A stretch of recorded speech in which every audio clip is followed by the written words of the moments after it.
Hello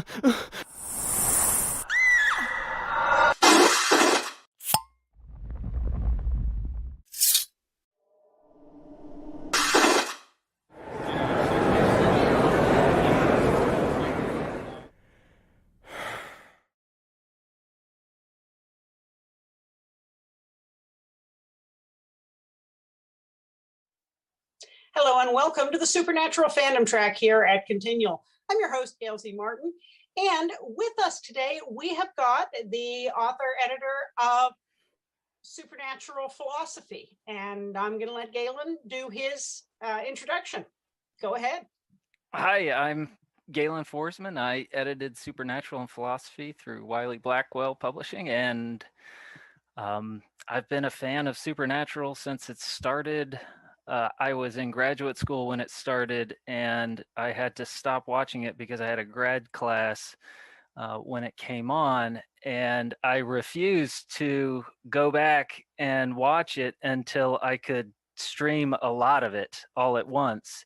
And so for years, I would see a minute or two of it on television. I would turn it off. I'm like, no, I'm going to watch this when I'm ready.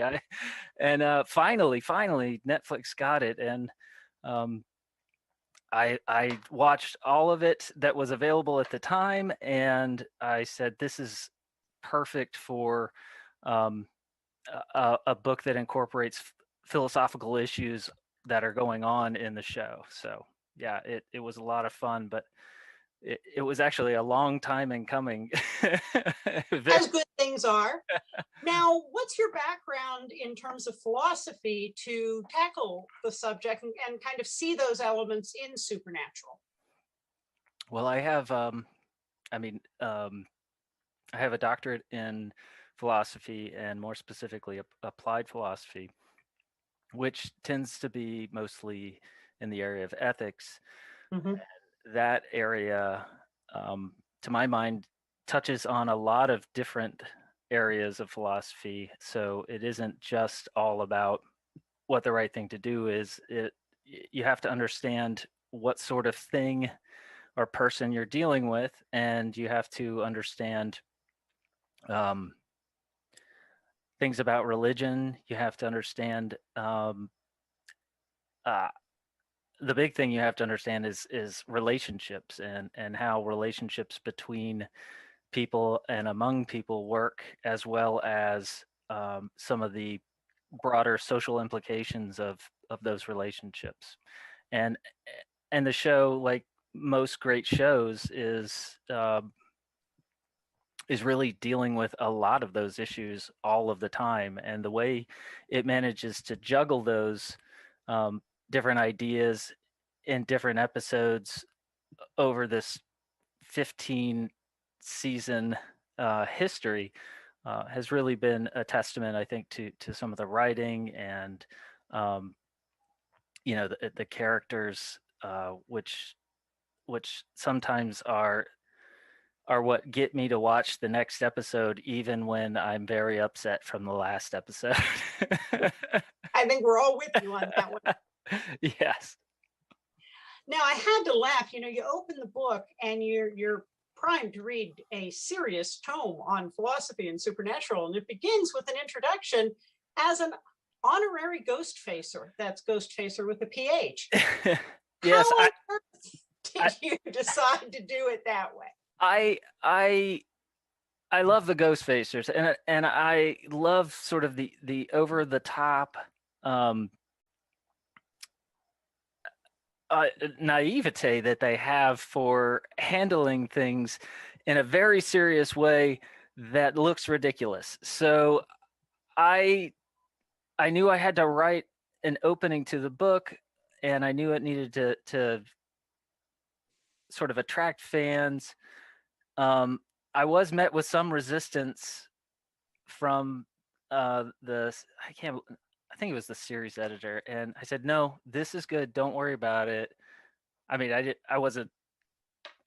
knew it was a risk. When I said good, I may have just been trying to make him feel okay about it, but I wrote it. I think I wrote it all out all at once. I read through it. I edited some things, but for me, it was just that was just fun.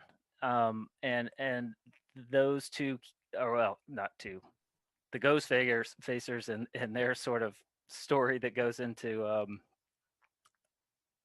supernatural is at the time was one of my favorite parts. It really was. It's just got this great meta aspect, and it was around the time when all of those ghost chasing shows were on, Mhm. and I enjoy some of those as well, but that was just a lot of fun. Well, I loved it because it was kind of a signal that says, we're going to talk about supernatural. Don't worry about this being too serious. You can handle it. This will still be fun. Yes. And I appreciated that. So right off the bat, you get into monsters and the moral community, and you talk about low functioning monsters, antisocial monsters, and moral monsters. Which I think if anybody who's watched the show stops to think about for a minute, they can start maybe classifying some of those on their own. But I'm curious about this whole concept of the moral community when it comes to monsters. So can you talk a little bit about that, please? Yeah, I'd love to. And I gotta say, Nathan Stout, the author of that chapter, he and I had an interesting connection. I didn't know this. I think when I first read his abstract, but he was studying with one of my professors when he wrote it, and that professor, David Shoemaker, his area it was in, or it still is, in free will and agency, and the role of agency is something that, and supernatural that I wrote on as well, and it was definitely inspired by some of the thoughts that Nathan Stout had in this chapter. And agency is fascinating because um, it helps us. Well, there are several different areas of philosophy that handle this, but agency, I think, is what makes a lot of our lives important. It's what allows us to make decisions and choices, and an agent can do that. Um, but that's kind of a broad group. Not all agents are uh, creatures that we would necessarily hold morally responsible. I don't get upset when my cats murder everything outside. Um, I should probably get more upset, but the the way a lot of animals tear up my yard, I'm okay if a cat happens to hunt one down. But should I be morally upset about the cat's behavior? Well, the cat is just acting like a cat. It's not being malicious. I mean, it may play with its prey some, but it's not quite the same as, say, uh, an animal that might kill something else just for the fun of it.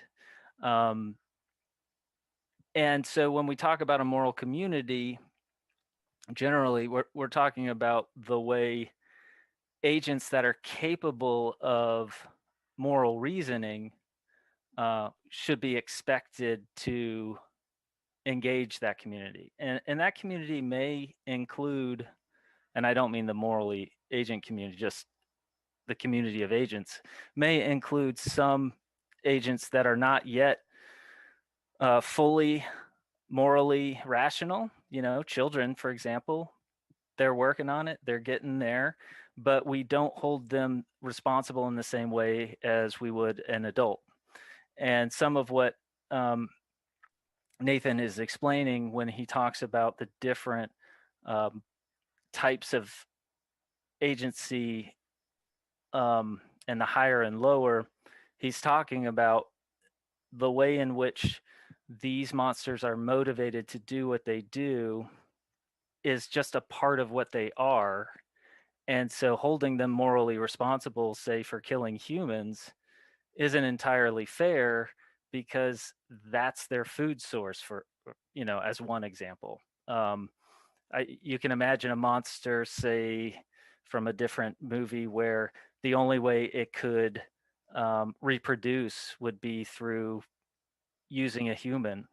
I can't then fault them too much for using a human to Yeah. reproduce.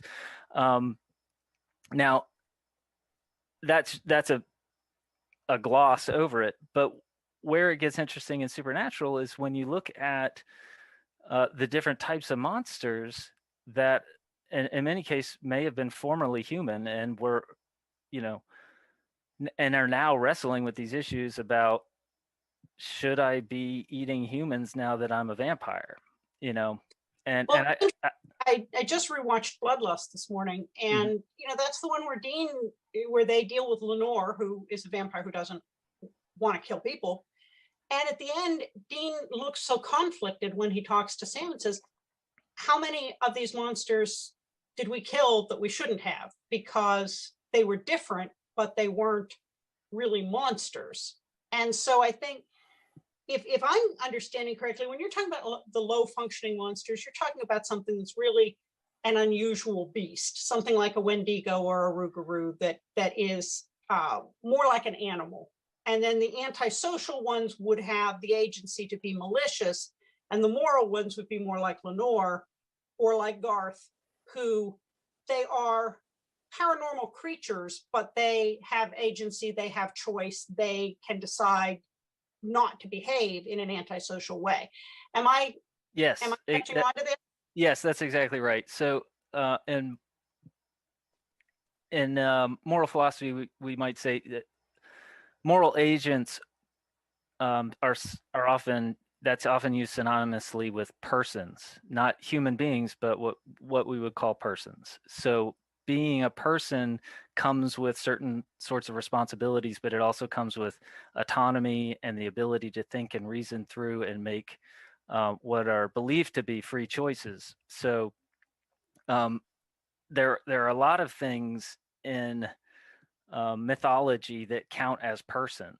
So but even in science fiction, a Wookiee is a person. It's not a human being, but we would hold Chewbacca to the same moral standards that we might hold Luke Skywalker. So that's the kind of idea for personhood and moral agency.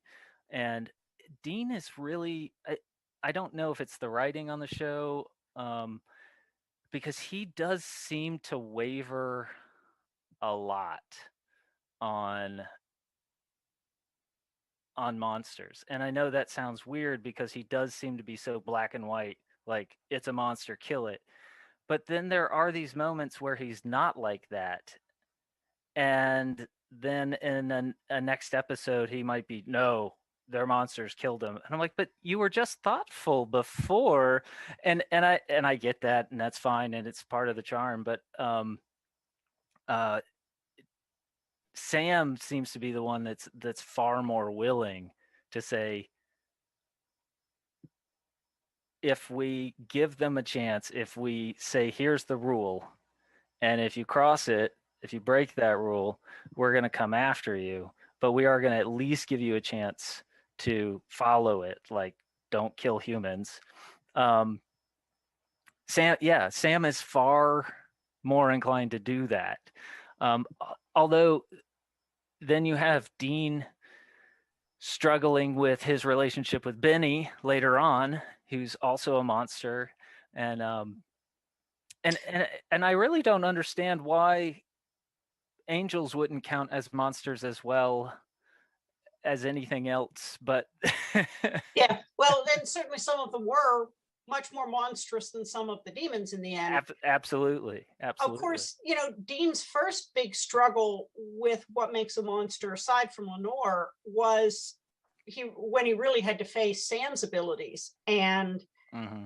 But it's Sammy, and Right. he really struggled with that. Although, certainly over the course of 15 years, they both got their chances to be monsters one way or the other and come back from it. Absolutely. But I think early on, Sam probably had some of that compassion, not just from who he was, but knowing he was different after he started to see those differences. if you hope to have that kind of grace for yourself, then you have to extend it to other people as well. Yes, that's absolutely right. And agency is a theme from the first episode to the very end. It is throughout the entire series. It starts with Sam trying to decide whether or not to go on this great adventure with his brother. And he doesn't want to. He has a life. He's made a choice for himself to leave hunting, go to college. He's now going to go be an attorney. And his brother shows up on the doorstep. And it's just a struggle for Sam for a very long time. To finally be all in. I'm okay. But the way he it sort of comes to terms with it is that Sam has not chosen to be a hunter. He's a reluctant hunter. He capitulates essentially to his brother and to the state of the world, and he says, you know, this is not the life that I would have chosen for myself, but my doing this is better for society than becoming an attorney. And I don't think anybody can argue with that. Well, and it really lasts until his conversation with Charlie late in the game when he's chasing Dean around with the Mark of Cain, when he says, this is my life and I love it, but I won't do it without my brother. And so he's come to that acceptance that this might not have been the path he saw for himself, but maybe it was where he was supposed to be all along, or at least he's made peace with it. I think that's absolutely right. So what's interesting about that is the way that is juxtaposed with Dean's journey. Dean doesn't question it from the beginning. He wonders and questions later, and if anybody, so this is in a recent publication that I wrote on Supernatural, I talk about this, but Dean, if anybody knows who he is, it's Dean. Like, he's not complicated. That's very intentional on his part. He knows who he is. He knows what he wants. He knows what he likes, and that's good with him. But when he later learns that Chuck has been pulling the strings all this time, it rocks his world. It completely throws him for the loop, and Sam is fine with it. I mean, he's not fine. He's not excited about it, but he's like, what difference does it make? And that's because Sam from the beginning gave up what he thought his life was going to be, and he came to terms with, this is what I do, and it's helping people. And so in the last season, and one of the last episodes, yeah, it was in the last season, Sam is basically saying to Dean, and I looked this up in several transcripts, and it's the same theme. Sam saying, what difference does it make? We're helping people. Mm-hmm. Who cares if Chuck's full? In a way, it's sort of like the person who chooses to go into the military and make it a career, as opposed to the person who is conscripted to fight a war and may find themselves deeply believing in what they're doing and what they need to stop. And having the person who signed up, went willingly, was a true believer, discovering late in the game that maybe their commanding officer has betrayed them. And I see that parallel with Sam and Dean with the whole hunting piece. Yeah, that's a beautiful analogy. I think that's yeah. What better analogy than a war analogy? They certainly do battle, and Sam, Sam is conscripted, and he recognizes that, and he comes to terms with it. one thing that I thought one great surprise in the story was discovering that, and we can do spoilers. I assume if Yeah, like 4 months out. Yes, I think so. Well, I'm not going to go that far. I thought it was great when you learned that Mary was the one who was the hunter in the family, and that John got pulled in, because that's not what you expect, given how the boys were raised and Mary had died. Yeah. That, I Yeah. just That was a terrific twist. And then finding out that John actually came from a men of letters background. If his father hadn't died in the future, saving Sam and Dean, it gets so complicated when you're a Winchester. Brings me to I always forget they have a half brother. Well, so did they for about 10 seasons. There's so many still in hell when you Stratum. The disposable, convenient Winchester brother. He's very useful in times Yes. of need. Oh, we've got to kill a Winchester, but can't be Sam or Dean. So let's get the disposable Winchester. Yes. Now, one of the items I saw in the book was labeled free will and bad faith, and that kind of plays into the whole idea of choice. But that's just such a great phrase. What are we talking about in terms of supernatural with that? Oh, well, let's see where that one was.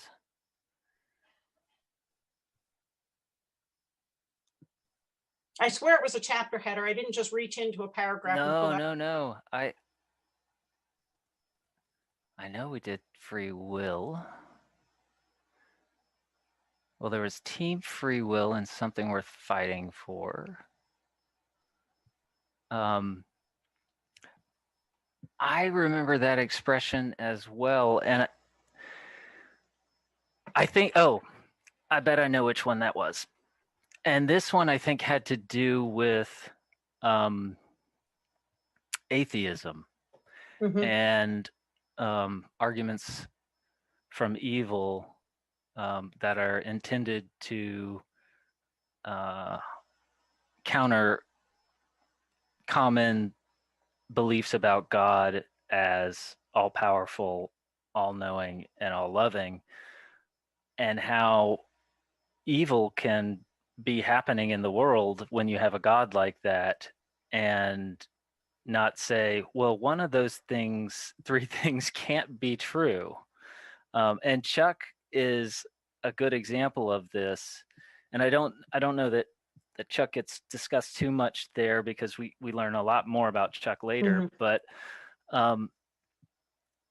the issue that is raised is that, well, why did God make a world with so much bad stuff in it and so many people suffering because of it? And in the sort of traditional arguments, and one of the more popular ones from the last century, was actually articulated hundreds, if not thousands of years ago. And that had to do with the fact that God created man with free will, and that free will means that man is responsible for those moral wrongdoings and the suffering that comes from them. And Alvin Planning, a famous philosopher from Notre Dame, wrote a very important piece called "The Free Will Defense" that lays out that argument. And what it does is it shifts responsibility for some kinds of suffering to humans and away from God. And the idea is, if humans having free will causes suffering, which is obviously bad, free will has to be more valuable than the suffering that it causes. So if someone is freely choosing good, that has to be worth it in the great calculations. to allow for the suffering that could occur should a person make a bad choice. And what you want to make of that as to whether or not that somehow defends or lets God off the hook, I think I, I think that that was something I wanted to talk about, certainly in an article, but it, it's not clear that it does. And I think that um, I think that so I think the author of that chapter was Fred Curry. I want to put that out there, and he actually was a graduate student with me at Bowling Green State University, and um,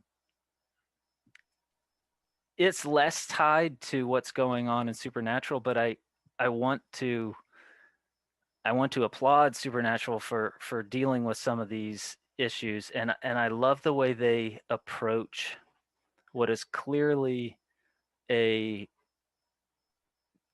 Christian, and I don't want to use I want to try to be as neutral as possible about this, but I don't want to be offensive in calling it a mythology, but a Christian worldview without having Jesus involved, which I think is really clever, but it's got all the other parts and pieces. So it's mostly Old Testament God and characters.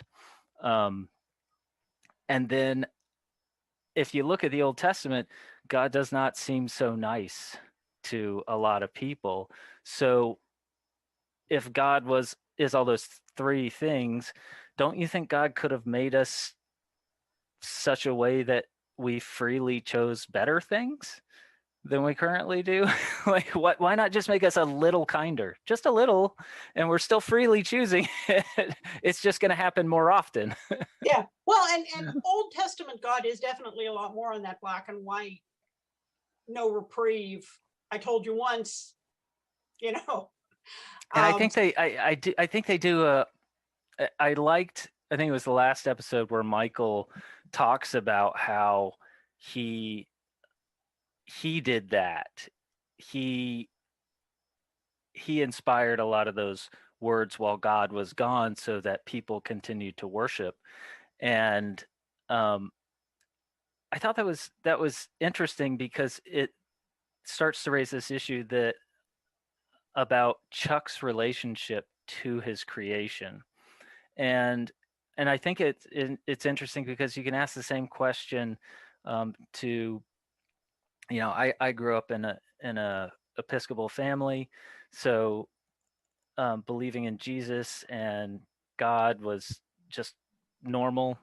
And as I got older and I started looking at those beliefs more closely, um, it seemed less normal. It seemed unusual that I would just believe those things, and I still wrestle with these issues. So it's still not clear to me today, but I love thinking about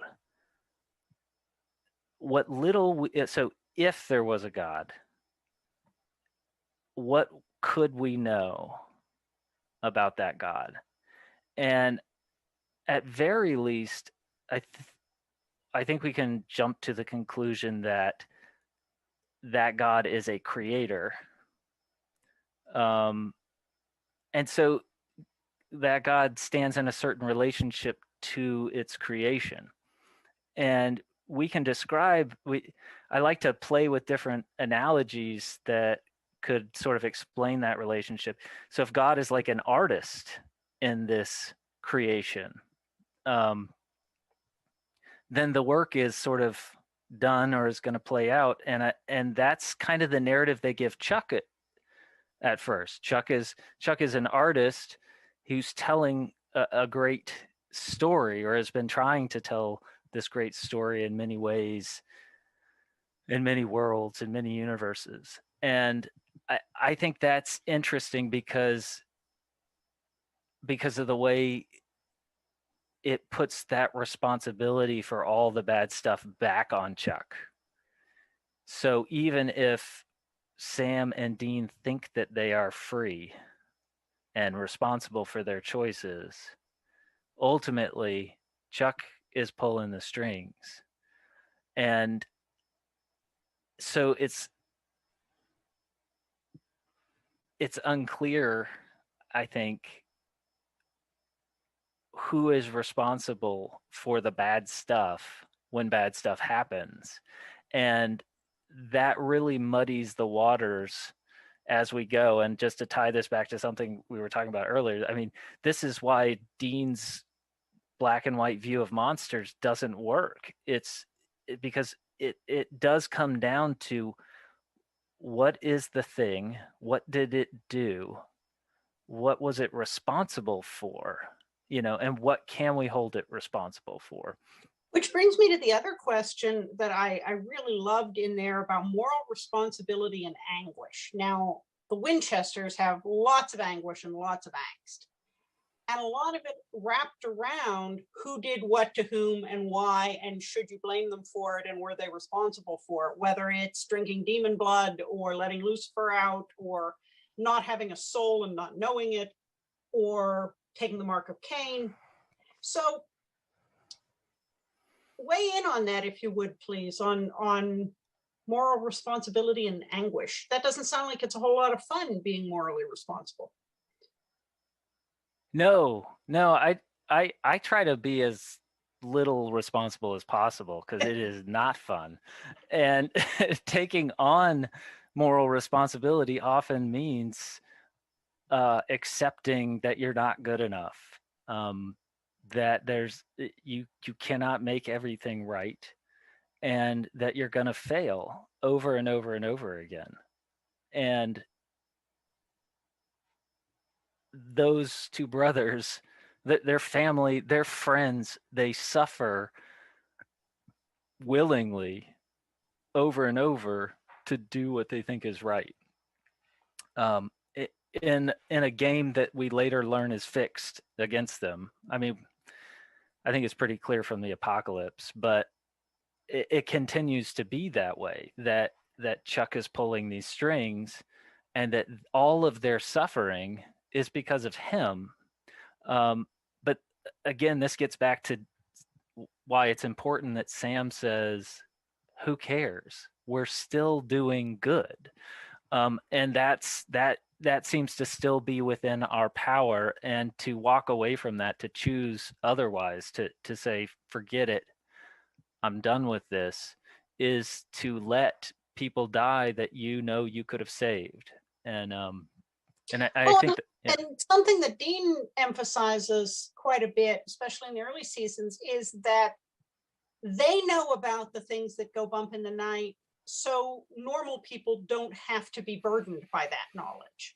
Yeah. And so they have the responsibility because they know about it, but they are maintaining the innocence of the civilians to go about their happy lives, not thinking about what's under the bed. Yeah, and for many seasons, I don't understand why Dean thinks that's important. I don't understand. It always reminded me of maybe somebody who was in covert operations, who had seen the worst of what people can do, who takes on that stain to keep it from happening, or keeping other people from having to deal with it. Yeah, I always wonder, though. I think you're right. That's Dean's view of it. I wonder if the world wouldn't be better off if it knew. Well, they got like a lot what? faster. Like, they got a lot faster by getting people to talk. we can start. We can start organizing these. we can start organizing hunting parties. We can keep the lights on. We can keep stuff in our house to keep ourselves safe. I think a public service announcement about salt would be a great idea. They could probably save a lot of lives with that. They could be a lot more effective as hunters if they did a little more ghost facing than. Yeah. So that's what I mean by, like, I don't quite understand that aspect of it, that Dean is very willing to do this job. Like you said, it's almost as though he's doing it for different reasons, right? He may say so other people don't have to deal with this, but that's not really why Dean's doing it. Dean's doing it because Dean doesn't know any other life. If you ask, I mean, he does try a normal life, but you just don't see Dean quitting because he'd rather do something else. He doesn't think of himself as someone who can do school. He's great with cars. He may want to do that, but I think that what his life would lose without the hunting is so much of a part of his identity that I think that that's more what drives them than the good that they do. As much lip service as they may give to that, I just, it's not as genuine from Dean's lips as Sam's. And I say that as a huge Dean fan. Like, I Dean's definitely my favorite. Um, but he's There's an aspect, especially as we get into some of the later seasons with both boys, about doing good as penance. Because by the time you get into some of the later seasons, they both have also done some pretty bad things. oh yeah. And feel a great deal of guilt and responsibility, even if they have ostensibly forgiven each other. And so it seems like in some of the later seasons, one of the things that drives them is trying to make up for their mistakes by continuing the good fight, as one more layer of responsibility. They seem to always be chasing after a mistake they just made. Mm-hmm. We're going to solve this huge problem, but one of us is going to die in the process. And then we know what the next thing is going to be is trying to get that one back. And that's going to cause another problem. So they're always saving the world at the cost of something that they later try to fix. And then problems come from that as well. And as far as the penance goes, I think that's a great observation. I know that Dean talks about his time in hell, and it makes you very well, for me, I became a lot more sympathetic to the demon, knowing how they became demons, and that part of their suffering was that they were forced to cause others to suffer until they liked it. And that's what Dean says at one point. He's like, I got to where I liked it. And that's where he felt incredibly, that's what he took from his time in hell that bothered him so much. I think they were dealing with Alistair at that time because he had been one of the ones that had been torturing Dean. And yeah, so after that, it's a matter of, we have to do this because partly we caused this problem to get our mom back or to do something else, but partly because we've done stuff in the past. But did Sam and Dean cause more deaths or save more deaths? And I think averting an apocalypse puts them, thanks to them, the world is saved. And from that point on, I don't see. Well, I agree, but our brains don't really capture big numbers like that. I think it was Joseph Stalin that said one death is a tragedy, a million deaths is a statistic, or something along those lines. Yes, yeah. So Sam and Dean saved 8 billion people by not letting the apocalypse happen. But what about that Kitsune who maybe didn't have to die? Yes, psychologically, it's not good enough. And those 8 billion people wouldn't have died at their hands. But that one person that they weren't fast enough they missed their shot or they shot the wrong person. That's the stuff that eats you alive at night. Yes. Because that's tangible. The 8 billion, I can't grasp that there are 8 billion people living on this planet at this very moment. I haven't met most of them. They're a concept. That's right. And this is why in the news, when they tell a personal story, it's more apt for people to feel the concern. Oh, this happened to such and such. They got their identity stolen and blah blah blah. Oh, if you know somebody, that puts a bigger impression on you than all these statistics of clearly. It might be the case that 9 out of 10 people have X virus. Until I know somebody that's got it, it's not going to make an impression. Now, one of the other things I wanted to make sure to ask you, and there were so many in the book, I mean, it really was a fascinating take, and I love having things that make you look at something that has become familiar and look at it in a different way. But one of the sections was titled Evil by Design. And, going back to that idea of the antisocial monster, some of the creatures they ran into were just plain evil by design.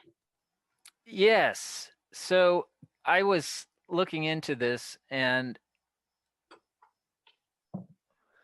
when I was trying to figure out how responsible a werewolf was, or any given vampire was, most of them didn't choose to become the kinds of monsters that they are.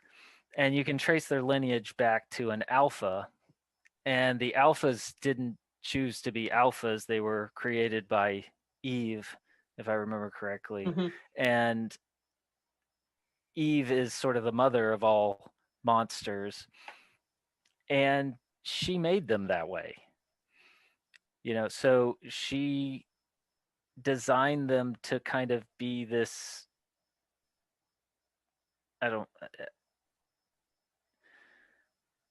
from one perspective, I guess some perversion of God's creation, but she created something different from her vision of the world. Was something different. It was more wild. You can imagine in the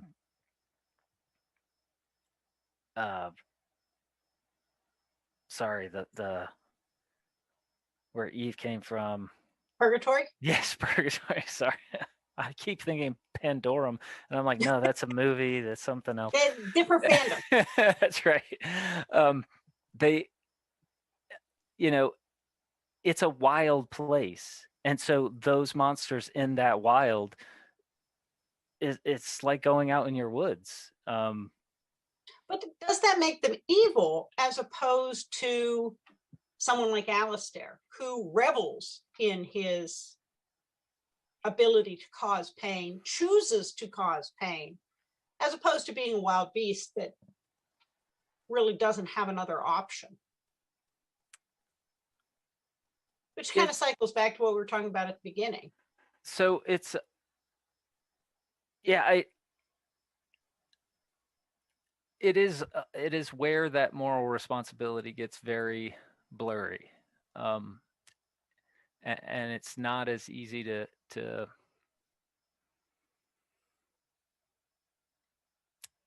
I guess it shines a light on the same sort of moral responsibility that we have. We can be monsters if we want to. And if we don't want to, we have to decide not to. And it's going to be work. It isn't as simple as, okay, well, I'm going to give more to charity. The ways in which we harm one another on a daily basis through choices that we don't even know is horrific when you step back and realize that you could save a life for $300 just by providing fresh water to a child in a country where their water supplies will cause them to get dysentery and then die. That's a new phone that you didn't have to get, but you chose that new phone instead. You upgraded when you could have saved a life. You may say that's not your responsibility, but you're only kind of benefiting because you were lucky enough to live in a place that provided the opportunity to do that, and they just so happened to be born somewhere else. If you had happened to be born there, you'd be suffering the same sort of thing. And while we look at those monsters and we think that's a different sort of thing, it challenges you to think that those monsters are not necessarily all that different when you look at their reasons for what they're doing. Why did you kill and eat these people? Well, they were hungry, you know. So you might think of that as an analogy towards deciding whether or not to be a vegetarian, but that's not exactly it. It has to do with just in general. Did you need that, or could you have gotten by happily in another way? Well, and also when you look at some of the hyper powered beings that we encounter in Supernatural, and borrowing from Spider-Man here, with great power comes great responsibility. What could the angels have done if they weren't having a corporate coup over who got to run heaven with all of that angel juice? So many creatures had the power to have done great things for good and didn't. Yeah, Didn't want to. I think the angels are really interesting because they have such a top-down leadership and mentality, whereas the evil in the world, they're a lot more spread out and they do their own thing. In general, they look a lot more happy than the angels do. And it isn't until angels start to just live lives for themselves that they start deciding for themselves. From the outset, when you first meet Castiel, you're like, oh, well, this is kind of how I would imagine an angel. They would be very straight and narrow, and there just wouldn't be. And that kind of moral reasoning isn't reasoning, it's just following orders. And whereas evil, while it doesn't seem to stop, it doesn't seem to sit and think about whether or not it would do this. Some of it does. Some of those monsters do. Now, when you get to talking about some of the more powerful creatures, it's difficult for me to say how to handle them morally speaking, because it's sort of like trying to figure out how to handle Chuck morally speaking. We're not talking about creatures that have lived for 100 years. We're talking about creatures that have, in some cases, lived for thousands and thousands of years. So their perspective on what a human is and a human life is not all that different than our perspective of small animals and their lives. We just don't Or have. insects. Yeah, exactly. We don't. Most people don't give a whole lot of thought to the quality of the insect's life, but that doesn't mean that it doesn't have some quality of life. Yeah, that. Well, there is so much packed into this book, and I really enjoyed it, and I love having to stop and think and see things with fresh eyes. So thank you so much, Galen, for bringing the book to life and wrangling all your contributors for it.